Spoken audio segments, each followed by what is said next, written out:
Well, good morning, everyone. Hopefully you're not too hot yet. It's a beautiful day up here in Merseyside, and hopefully it is the same where you are. But welcome to this Fusion21 webinar, Building a Safer Future, Electrical Waste, Are You Compliant? I'm just going to start with the usual sort of housekeeping point. So again, you as the audience are on mute. If you're new to the GoToWebinar software, there should be a panel on your right-hand side. If you click the orange button, you can minimize that panel. If you are struggling to hear anything, then you can change the audio settings, again, using the middle part of the panel. So again, inevitably, sometimes with these things, it is often best just to turn off and log back in if those audio problems continue. And then finally, you, the audience, are on mute, but we do want to hear from you. So please do use the question and comment panel. Fill in your questions and we will get through those as quickly as we can.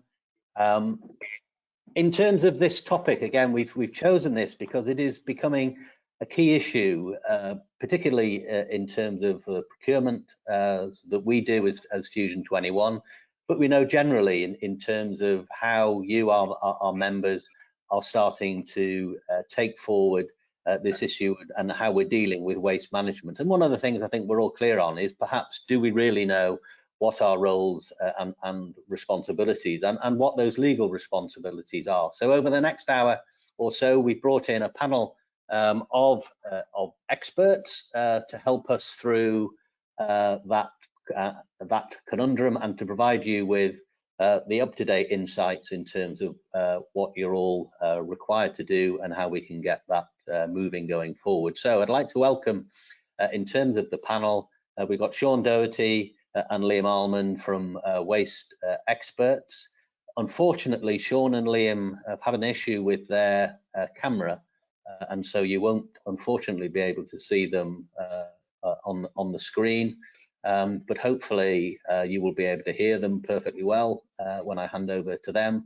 Atul Dattani is a category manager at CEF, and again, Atul, unfortunately, problem with his webcam, but you can see, hopefully, my colleague Jeff Edginton, who's the material solution manager at Fusion21. So that's a big welcome to the panel. So that's enough from me in terms of chair. I'll come back and answer and do the Q&A session later, but I'm delighted to hand over to Shaun and Liam, who will talk you through waste management and what our duty of care is. So over to you guys. Thank you, Andrew. Thank you for that introduction, and good morning, ladies and gentlemen. Apologies for the problem with the webcam today, but as my mother said, I have a face for radio, so I think we can swiftly move on from that. So as Andrew said, my name's Shaun Donaghey. I'm the group manager for Electrical Waste Recycling Group, which includes Waste Experts and Works, which is our compliance scheme. With me today, I've got Liam Allmand, who's the business manager for Waste Experts, and we'll walk you through the basis of the requirements of good practice when it comes to management of electrical waste. So I'll hand over to Liam now, who will take you over through the first part of the presentation. Good morning, ladies and gentlemen. I will take you through the first part of this presentation, which will briefly talk about what we will cover in terms of compliance and what your requirements would be as a business or a producer of waste. And then Shaun will complete the latter parts of the presentation in terms of experience and what's good or bad practice. So today we're going to cover a number of points, including the basic legislation and your responsibilities as a producer, waste crime and the impacts that waste crime has not only on your business but on the economy and in terms of social impact, compliance checklist, solutions towards a sustainable waste management programme, and we'll finish off the session later on with a Q&A session. Like Andrew just said earlier on, if there is a chat mechanism on the portal which you can nominate questions throughout the presentation, which will be addressed towards the end. So start with the basics. What is waste? It's really important that we establish what waste is and what is defined in law as waste. So anything that's disregarded or intent to disregard or required to discard of is classified as waste. Examples of waste include used packaging, used paper, rubble, construction, timber, plasterboard, waste from demolition,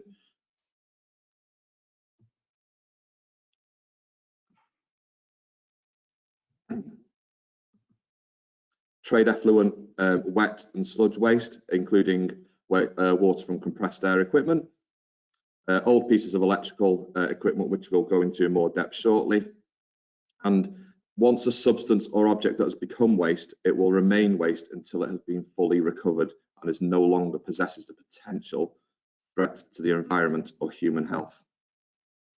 If you're not sure whether a substance or object is classified as waste, you do have the opportunity to research or contact your environmental regulator or our team here, which the details will be provided towards the end of the seminar. So the law is a huge space, and there are hundreds of laws that regulate and guide our industry. And what we've picked out a few key parts that we feel is important for your organisations to understand in terms of control, and that is initially what is duty of care. So under Section 34 of the Environmental Protection Act, there's a duty of care on a person or business that handles waste. The duty of care affects everyone that produces, imports, carries, keeps, treats or disposes of controlled waste, or as a broker has control of the waste.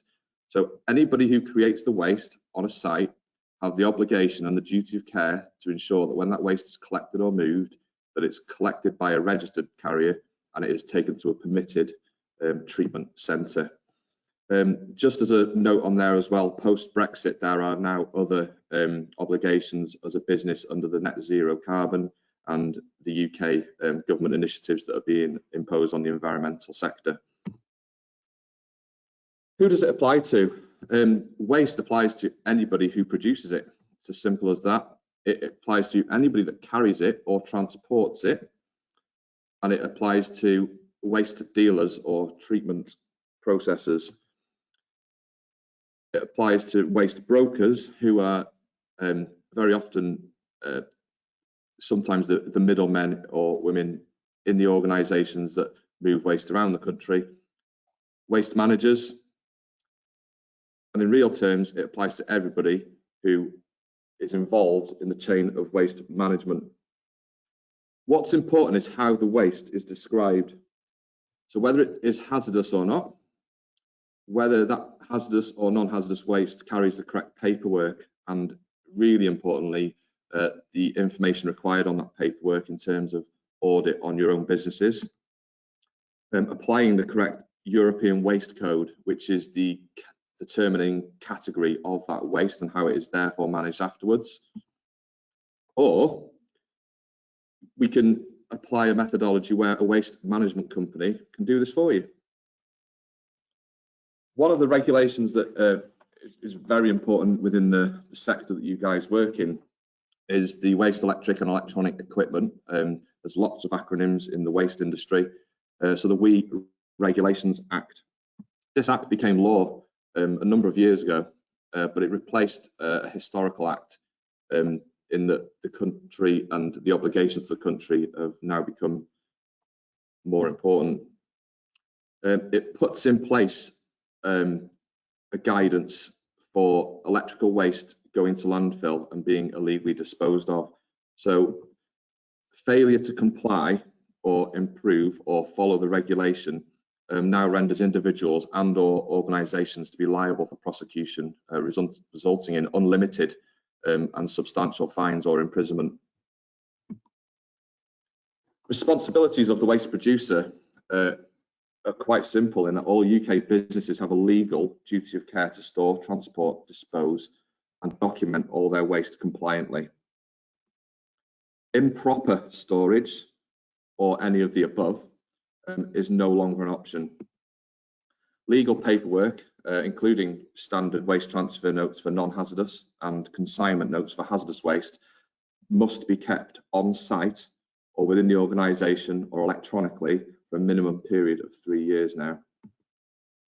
And all WEEE is now classified as hazardous waste, and it therefore must be treated in line with the hazardous waste regulations that we talked about just now. The directive and the guidance on WEEE treatment is ever changing, and in terms of having a waste management company manage that on your behalf will ensure that you actually keep ahead or in line with the breadth of challenge within the industry. So I want to introduce Shaun, who's going to talk about some of the impacts of non-conformance and the opportunities that your organisation should have in terms of some of the points that I just mentioned. So I'm going to pass you over to Shaun. Thank you, Liam. What I want to do now is just briefly run you through some of the outcomes of, obviously we talked about the legal duty of care and the WEEE regulations just being two legal instruments that we're focusing on today. And as Liam quite rightly pointed out, we have within the waste sector hundreds of different pieces of legislation that govern the activities of waste management. So waste crime. It's been reported, this is a report from the Telegraph, that waste crime is now a serious issue within the UK. It's estimated to cost the UK economy around about £1 billion per annum, and it's a very active activity within criminal gangs now. As it's seen as relatively low-hanging fruit, they can go into businesses on a cost basis, where businesses are looking at the cost of waste as an ever increasing cost. They'll come in and generally undercut a reputable provider, and then the company thinks that their waste is being dealt with properly. However, as you can see from the slides that we presented on the duty of care, that the holder of the waste has to ensure that that waste is being treated in a reputable and proper way. And most businesses do tend to fail at this point because they think once it's off their site, they're ended up their responsibilities, but that is not the case. So the EA are actively setting up teams now. We work with the EA hand in hand, and to press this so far this year, they've found over 1,000 illegal waste sites where business waste is being tipped and dumped, and you see there's an example there of some of the mess that's left behind. So these are some examples as well of, this was actually taken by one of our drivers yesterday on a, believe it or not, it was a UK government site. I won't go into any further details than that. But as you can see that they decided to sell their lamps at the back of the facility and near a watercourse. Those are all fluorescent tubes that are mercury bearing. And one fluorescent tube has the ability to contaminate 32,000 litres of drinking water. So you can imagine if that got into the local stream or the local environment, that would be quite an environmental situation that they would have to deal with in terms of cleanup. So that's one example of what not to do. Enforcements and prosecutions are rising. One of the biggest ones today that you may have seen in the news is a 2.1 million fine under the Proceeds of Crime Act. The agency described that this guy is a career criminal who regularly ignored any environmental or planning permissions, and basically was running a waste haulage business into a farm, and basically burying that waste on the farmer's land. And he had been warned under various pieces of legislation, but eventually a combined VAT, tax and police prosecution sent him to jail, and he was fined 2.1 million under the Criminal Prosecutions Act. Scrap dealer as well, again, was fined £400,000 for running an illegal car breaker's yard without a permit. and again, pre-warnings ignored. England, UK's water companies fined 870,000 for dumping millions of untreated sewage into water streams over a 17-month period. So you can see that both the courts have bite, and we were going to see an increasing number of prosecutions moving forward. But I'm sure all of you on this call today will have seen in your local environment increased fly tipping, especially through the COVID period. Again, this is an outcome of the activity of illegal operators in the sector. So why is there a need to recycle? Number one, from an energy point of view, obviously in terms of conserving our natural resources, which I'll touch on in a minute. Decreasing landfill is an absolute priority within what we do as well. Reducing pollution is absolutely vital. You know, we have this unprecedented heat wave at the moment, you know, and we're all talking about global warming. We're seeing the effects of that in Germany, massive rainfall in China as well. These are real world issues that we're now dealing with. And again, to protect our environment is absolutely essential. And to ensure that we do both legally and morally the right thing to do. And you can see on the right hand screen there, the waste hierarchy, where we've got prevention, reduction, recycling, other recovery, be that waste to energy, and right at the bottom we've got disposal, and the most preferred and least preferred options within there as well. A little bit about, in terms of our finite resources, we're extracting round about 55 billion tonnes of precious metals and minerals from the earth every single year. That figure is increasing year upon year upon year. And within the next 5 years, we're probably looking at about 80 billion tonnes worth of extraction. And if you think about the switch from where we're going from a carbonised environment, especially in cars, running on normal fuels, be that diesel, petrol, to electrified vehicles, the amount of lithium that we're actually going to have to recover from the earth to actually build the battery technology is phenomenal. And that's why recycling and good management programs are going to be absolutely essential as part of this moving forward. So that equates to around about 10 tonnes for each person on the planet. And at this moment in time, we're actually extracting 3 times the amount of valuable resources that the earth can sustain. And you might wonder why China has suddenly got an interest in sending probes, not only to Mars, but to do lunar missions as well. There's an underlying sort of drive for a lot of these, that they're actually looking for more resource. So eventually, when we're spent up on this planet, where are we going to go to? And I think that morally creates a lot of issues for us as a society. And again, just pointing out on electrical products, you know, it's an ever-increasing problem for our sector. You know, we're getting more and more devices. If you're thinking about the amount of devices that our children have compared to what we had as we were growing up, you know, it's phenomenal. And only 1 in 5 small electrical items are being recycled at the moment. So it does beg the question where the rest are going. So what is the solution? CEF are uniquely placed in that they are the only electrical wholesaler in the UK to own its own recycling business. And with Fusion21, we feel we're well placed in terms of providing a solution for electrical waste. And I know Jeff will talk later on in his presentation about how that relationship can help manage and help provide a good resource to deal with electrical waste. So again, you know, we're talking about increasing your environmental credentials through good recycling recovery programs. Again, achieving compliance is absolutely key. And I think that just morally and legally, we all have a duty to provide good compliance. We can provide great in terms of insight and knowledge and industry standards on not only but waste legislation and good compliance.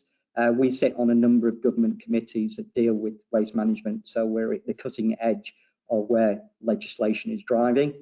Again, we can provide reporting, and again, that's one of the key things in terms of, it's all right saying you do things, but how do you prove you do things? And again, a good reporting program can do that, and can offer tailored services that can be dovetailed to every client's needs.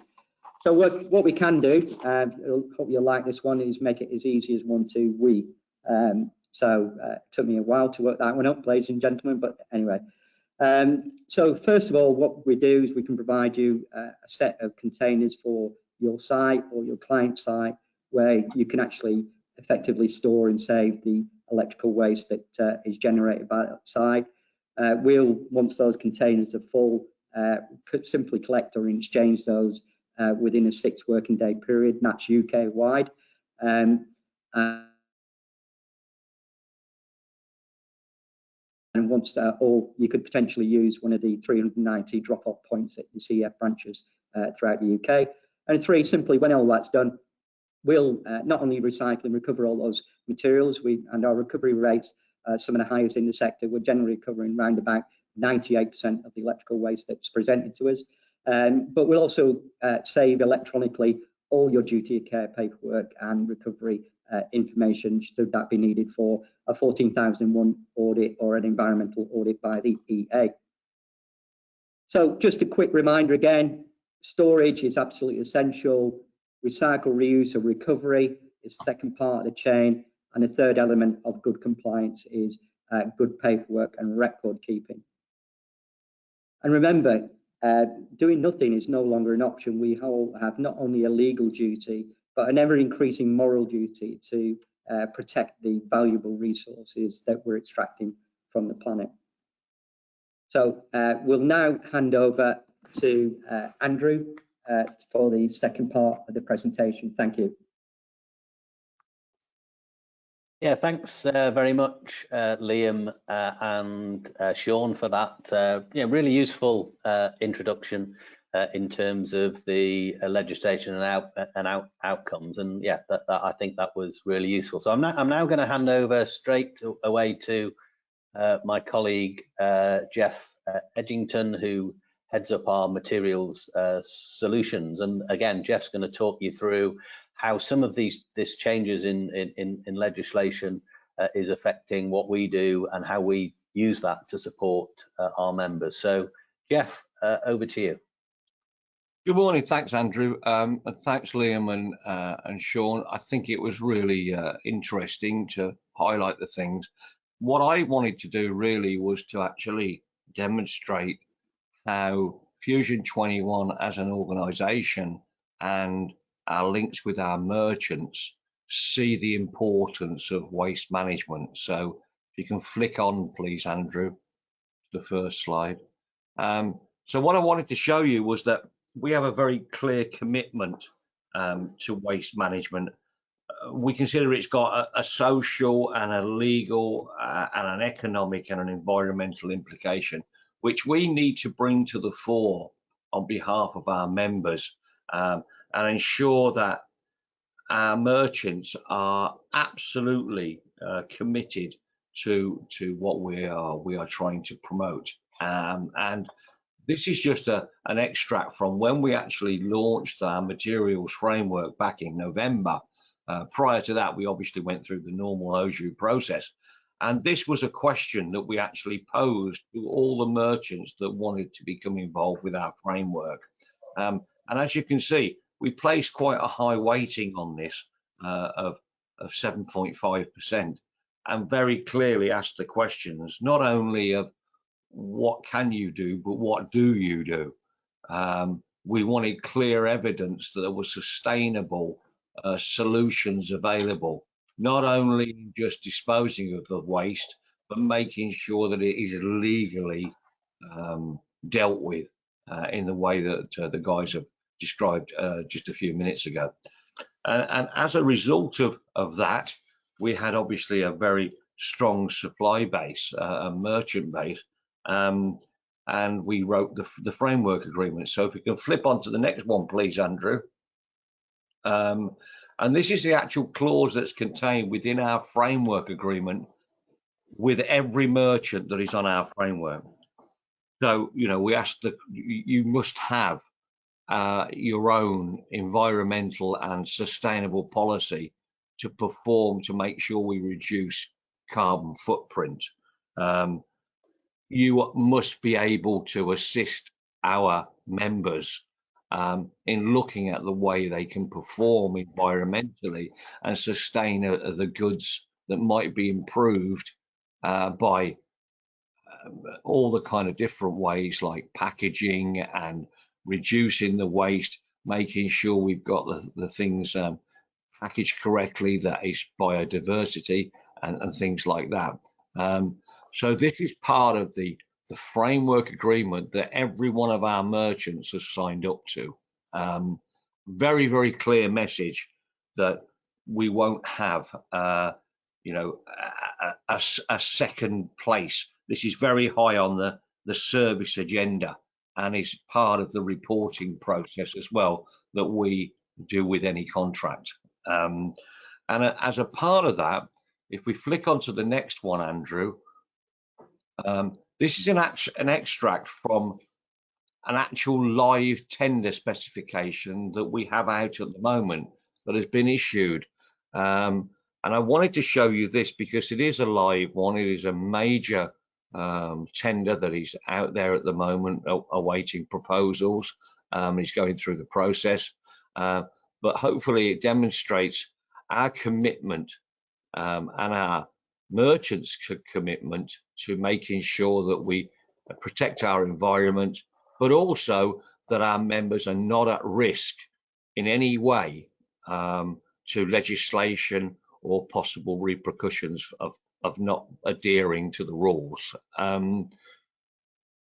We have a very, very strong ethos that this is actually going to be in place by our merchants, and people like CEF particularly, who we value highly, have taken very, very strong steps to make sure that this works and is sustainable. This is not an issue that we can just say, okay, it's here today, gone tomorrow. This is going to be with us forever. And we need to be aware of what our responsibility is, both as a merchant, as a organization, and we at Fusion21 as perhaps the gatekeepers to make sure we can provide the best possible service in this aspect. So I really don't need to say much more than that, but happy to make any to answer any questions. But really, is this now a good time to prioritize our e-waste? I just thought I'd add that in, as I think it is. That mountain's getting bigger every day. So open to any questions, and pass it back to you, Andrew. Thank you. Okay, brilliant. Thanks for that, Jeff. And yeah, so do keep your questions coming in. I suppose I should have said it at the beginning. We are obviously recording today's event, and we'll be publishing that together with a copy of the slides on our website. So yeah, if you do want a copy, they'll be posted on the website very shortly after, certainly by Monday of next week. So I'm going to start off the questions, and do please keep them coming in. But just building on what Jeff has said, and I'm going to start to introduce Atul. So perhaps you can take this question first, which is, how have you seen from a supplier's, from a merchant's perspective, the changes in legislation affect the sort of tenders and ITTs that are coming through to you to respond to? So it'd be interesting to understand from your perspective how that is changing, and then perhaps you can share how you're responding to that. So Atul, would you like to take that question first? Yes, thank you, Andrew. Good morning, ladies and gentlemen, and good morning, fellow colleagues. This has been a massive impact in terms of how tenders are received, not only through portals or frameworks, etc. 8 years ago, total waste solution was just a question that would be put on the tender with minimum characters just for a response. And I think it was, if I'm kind of being blunt, it was just a tick in the box. over the last 2 or 3 years, we've seen this as a measurable question now. So when people are actually, or when clients are putting tenders on the portal, we're getting inquiries on frameworks now. It's a bespoke answer, and we're actually being asked now to measure how we monitor as a supplier, as a merchant. We're now being asked to say that the products and the supply that we are, or the products that we supply, what are we doing in terms of providing a total waste solution? If we look at 8 years ago, we may have only seen circa 4 or 5% attributed towards this question.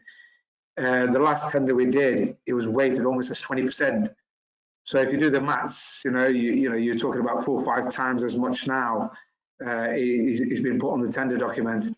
What would be interesting to ask people that have joined in is that, how have they changed? What's their view? As organisations, is there a massive emphasis on your business to say, right, when you are putting these questions on the tender, are you asking merchants and are you asking people that are tendering to actually provide some sort of a measurement documentation? How are organisations being measured, and what are they putting in place to ensure that the merchants are actually not just ticking a box, but actually ensuring that there is a sustainable answer behind it? Hopefully, Andrew, that kind of answers the question. Yeah, absolutely.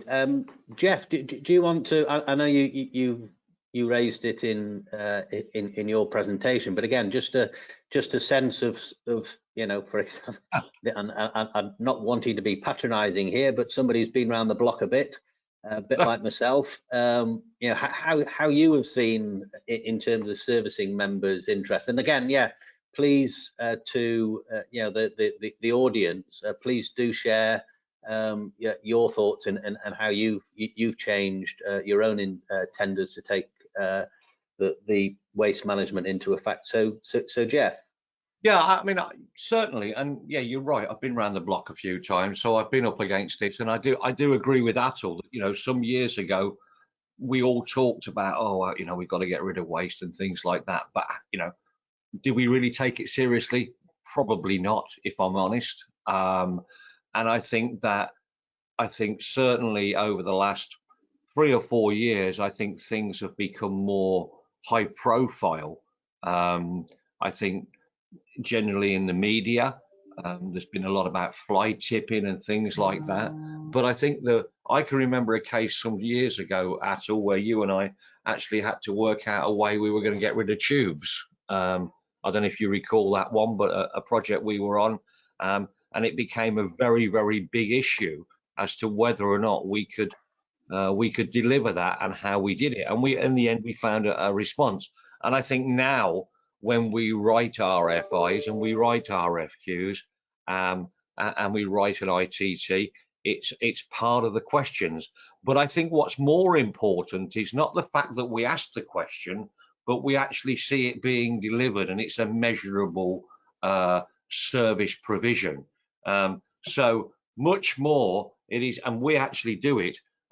It's included in our KPIs and our SLAs when we actually put together a contract. So I think that's raised it, because there are severe penalties if you don't get it right.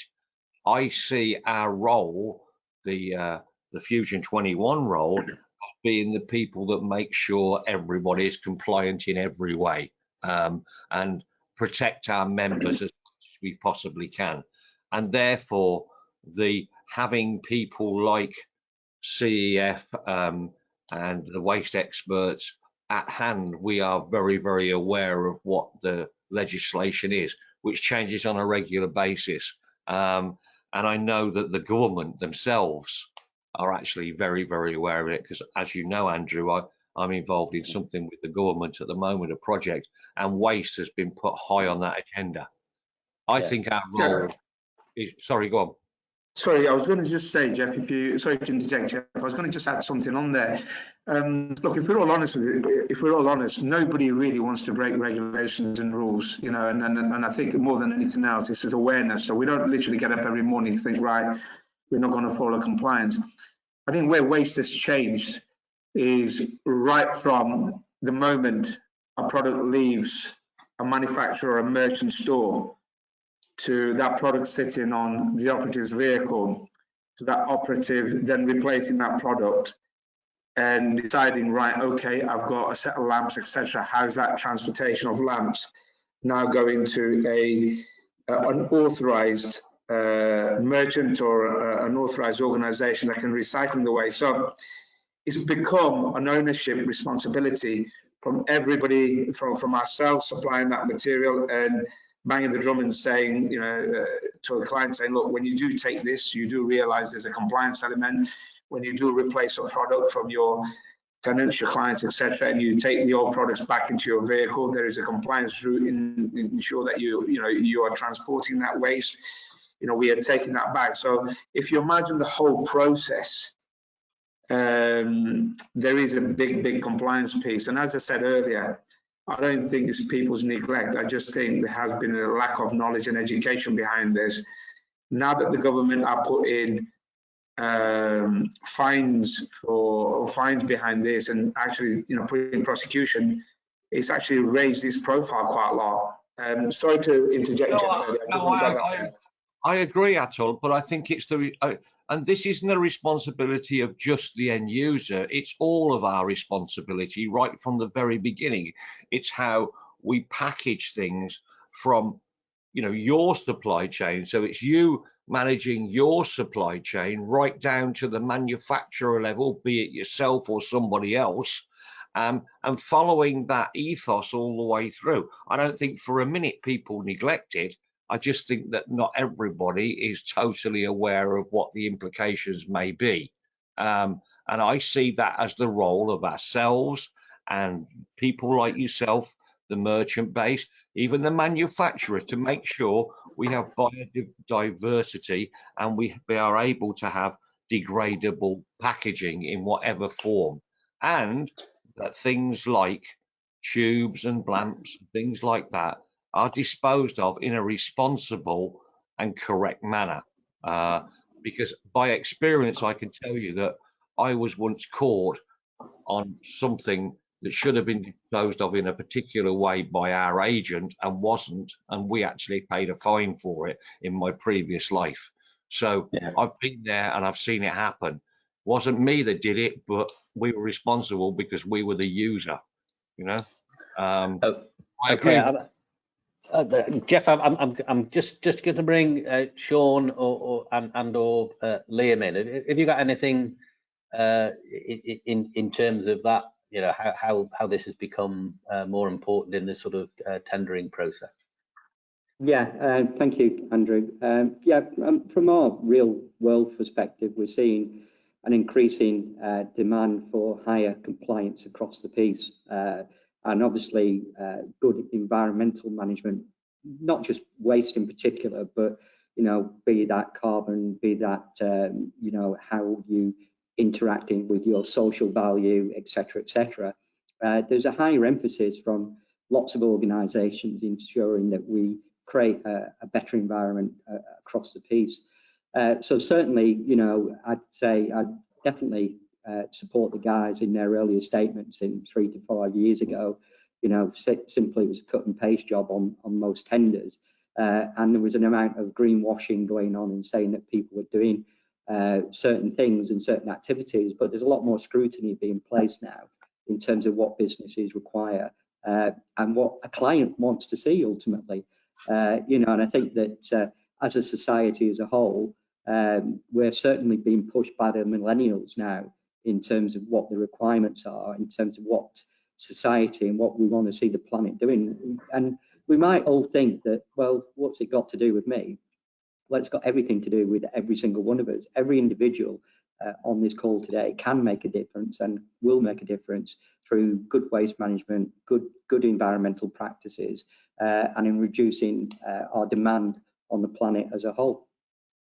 Yeah, thanks for that. I just going to move on in terms of we've had a question, and again you mentioned greenwashing there, but and again I think all of the panel have talked about how this is being measured, and again perhaps you could be, you know, again give us some further examples around, you know, how we are measuring, how you are measuring and reporting that importantly back to members. So Shaun, do you want to pick up that question first, and then I'll move around the panel? Yeah, certainly. I'll let Liam report on this because it's something that Liam is very close to on the reporting aspect and how we measure that back to clients, and he could probably give you some real, very recent examples of what we've done on that. Thank you. Thanks, Shaun. In terms of reporting, we actually explained it throughout that presentation, and it is now not just a nice to have, it's actually a you must do element of your business. You now need to report on every kilogram of waste that is moved or treated from your facilities or your sites. Many waste companies now have the ability to produce reports based on materials and categories of materials that are moved, and then export them reports into various formats. Now, we've taken the approach of allowing our customers direct access into their own customer portals where they can track and kind of trace, to copy terminology, but access duty of care and consignment notes, and which are automatically generated into reports. I think what's important is that reports are only as good as the user, and that you improve your waste management and environmental activity based on the data that we can provide. So if you use month 1 as a benchmark, then actually by month 12 and 24, you need to be better at what you're doing. And we believe that the environmental and CSR commitments of an organisation are intrinsically linked to how that report improves. Does that kind of answer the question? Absolutely. Atul, from a CEF perspective, again, how are you reporting what you do back to your client? In terms of the way we report, obviously we work fairly parallel with both Liam and Shaun, and most organisations ask for MI data based on expenditure, and this has been historic, you know, because people will understand core basket, etc. Well, now we're actually getting asked MI data based around waste management, the returns of lamps, returns of waste, returns of total waste solutions.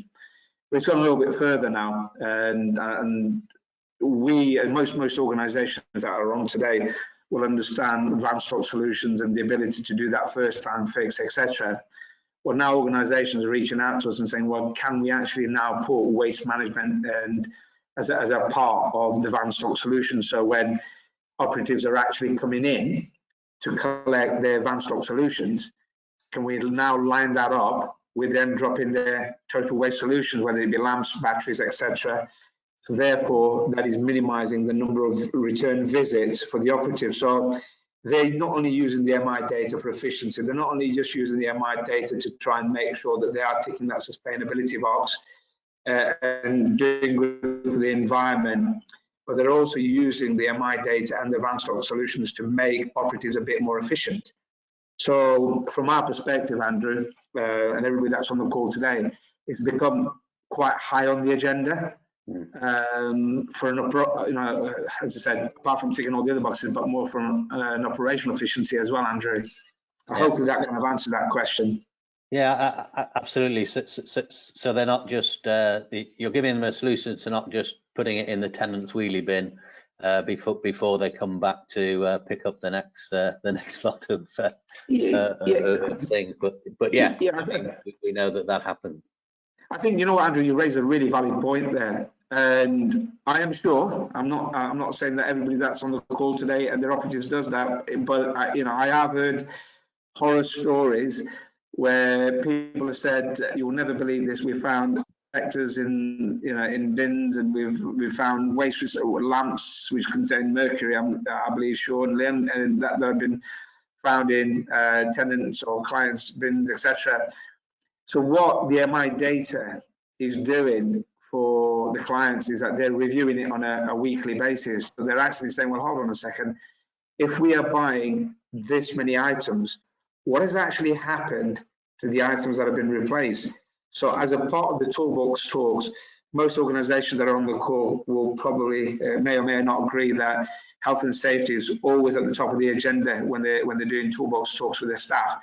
Well, this has kind of become a bit of a high topic on the agenda. So every meeting, and I attended a couple of toolbox meetings with various clients and their operatives.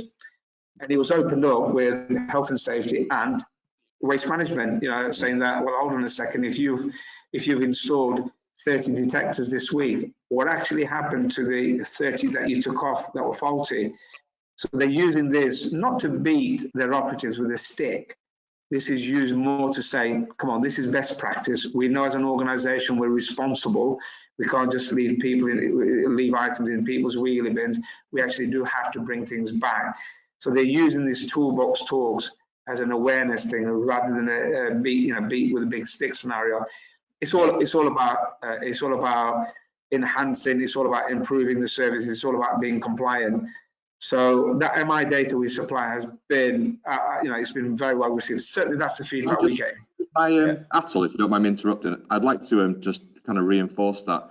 We always talk about waste management as a problem and as a cost, when actually we're now engaging at early levels of procurement with many organisations, some of which are on this call now.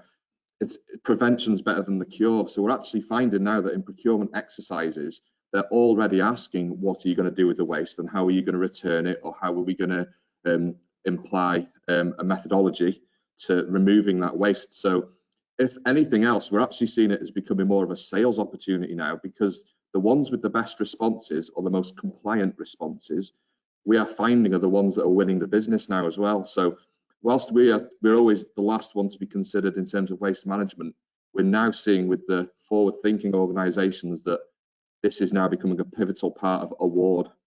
So I just wanted to kind of reinforce. No, that's great. And can I just bring Jeff in there in terms of two things? So it's about what I wanted to ask, picking up both those points.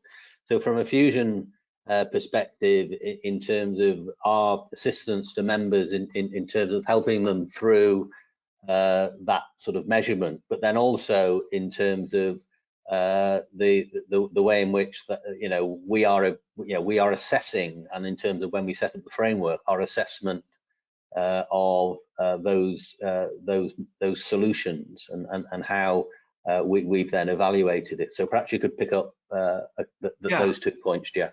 I think, as I showed in the slides that I did, when we made the initial ITT for the framework, the materials framework, there was a big emphasis on how we dealt with waste and how merchants would be able to deal with waste. This had to be demonstrated. It wasn't just as Atul said earlier on, a tick in the box like it used to be in the old days. And this problem is not a problem that it's just now. It's always been there. It's always been a concern. And it's how we make people aware and how we measure the success of that awareness is the important factor. And we, as a solution provider, that's part of what we do, is to make sure that's reported on the MI. And people do have a genuine concern, and I think very, very rightly so. But over the last, I think, probably couple of years, it's become more higher on the agenda. And I don't think it is a case of people ignoring it. It's it wasn't dealt with properly in the past. What we are now doing is making sure that our merchants and therefore our members are getting the best possible service to this issue, and that it's measured and made sure that if we have got issues, we can deal with them. And how many times have we seen in the past, and Atul made a good point about van stock management, you'd see old lamps in the backs of vans, and the vans were going down the road on their back axles because the weight that was in there, and then somehow that got disposed of, but never anybody really knew how it got disposed of. And I'm sure there were some things that perhaps we wouldn't agree with. So I think we've cleaned up the act, and I think we are continuing to do that.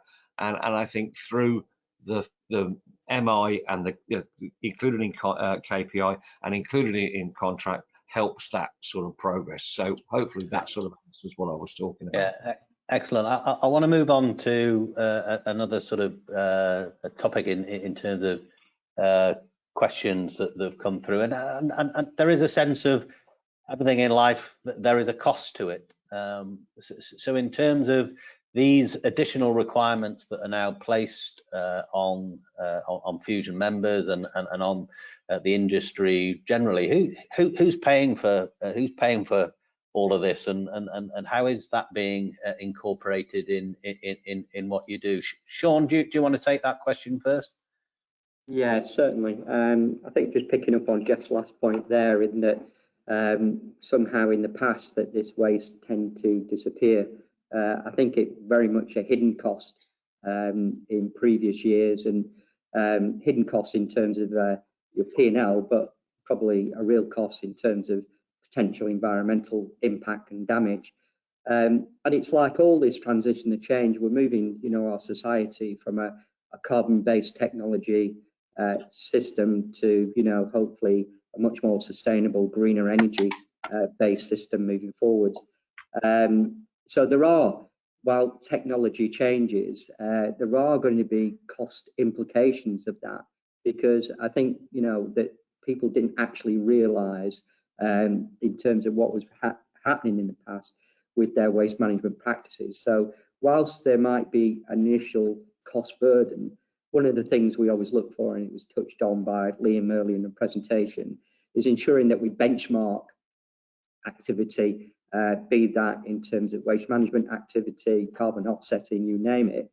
We benchmark that activity and set of goals and parameters to look to drive efficiency gains across the client. I can give you one recent example of an in-house client for CEF or CF Online main distribution centre, and they were using quite a very the distribution centre is state of the art, but you know, the guys were doing a really good job in terms of their waste management activities. But we spotted an opportunity to apply innovation to that. And what we've done is we've effectively reduced their waste management bill by about a third, reduced the amount of truck movements on site by about a factor of 10. So that has produced a real benefit. There was some initial investment required to get there, but through the process of technology and innovation, we can actually look at how we can mitigate some of the cost burdens. Does that sort of answer the question, Yeah. Andrew? Yeah, Atul. So again, you're at the sort of sharp end of particularly responding to members' inquiries and tenders and so on. So you're answering the quality question, but are you then ticking the box in terms of the additional cost?